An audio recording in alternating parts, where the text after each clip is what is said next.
ناظرین، یہ 9 ذی الحجہ کا سورج غروب ہو چکا ہے۔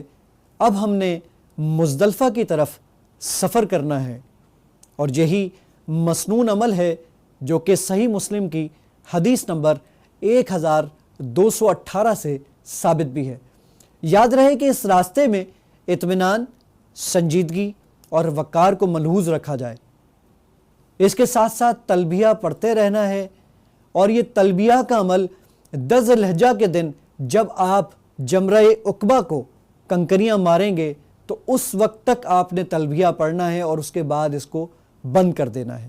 یاد رہے کہ آپ سورج غروب ہونے کے بعد عرفات کے میدان سے نکل رہے ہیں، لیکن یہاں پر آپ نے مغرب کی نماز نہیں ادا کرنی، اور اب آپ جب مزدلفہ پہنچیں گے تو وہاں پر مغرب اور عشاء کی نماز دونوں ملا کر ادا کریں گے۔